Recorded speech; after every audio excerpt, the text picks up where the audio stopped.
नमस्कार। जब सीता जी को रावण के चंगुल से छुड़ाने के लिए प्रभु श्री राम अपनी सेना के साथ योजना बना रहे थे, तब सबसे बड़ी बाधा आ रही थी विशाल सागर के रूप में, जिसे पार करने का कोई जरिया नहीं था। तब प्रभु श्री राम ने समुद्र देवता की पूजा आरंभ की, किंतु समुद्र देव प्रकट नहीं हुए।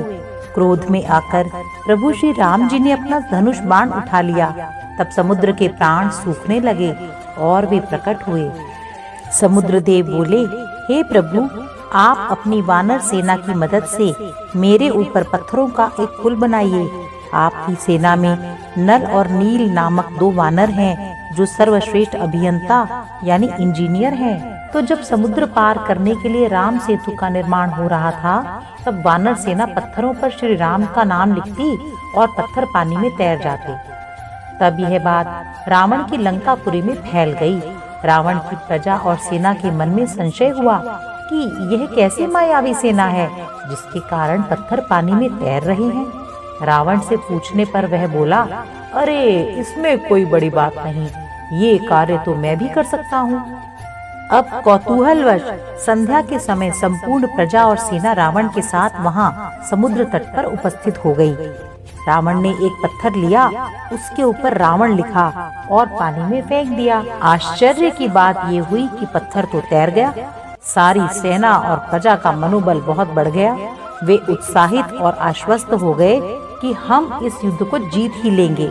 इस घटना के तुरंत बाद रावण से उसकी पत्नी मंदोदरी ने पूछा, हे प्राणेश्वर, आपने यह चमत्कार कैसे संभव किया? पत्थर को समुद्र में कैसे तैरा दिया? रावण ने बताया कि अपनी प्रतिष्ठा और सेना का मनोबल बनाए रखने के लिए मैंने स्वयं का नाम तो पत्थर पर जरूर लिखा था, किंतु मैं जानता था कि मेरे नाम में तो ऐसी कोई शक्ति नहीं जिससे कि पत्थर तैर जाए। इसलिए मैंने उस पत्थर को समुद्र में फेंकते समय कहा कि तुझे सौगंध है श्री राम की, यदि तू डूबा तो। और फिर वह पत्थर तैर गया। मंदोदरी। तो मित्रों, अब रावण की घटना तो यहीं समाप्त हुई, लेकिन कहानी अभी बाकी है। राम सेतु का निर्माण तो चल ही रहा था। उसी दौरान प्रभु श्री राम ने एक पत्थर उठाया और समुद्र में फेंक दिया। हैरानी की बात, वह पत्थर डूब गया। जब प्रभु श्री राम जी ने हनुमान जी से इसका कारण पूछा, तो वे बोले, प्रभु, जिसको आपने ही छोड़ दिया हो, वो भला कैसे तैर सकता है?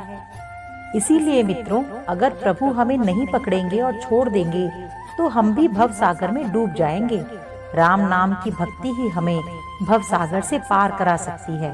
वो कहते हैं ना, राम से बड़ा राम का नाम, बनाए सबके बिगड़े काम। चलो भाई राम भरोसे, राम भरोसे, राम भरोसे। जय श्री राम।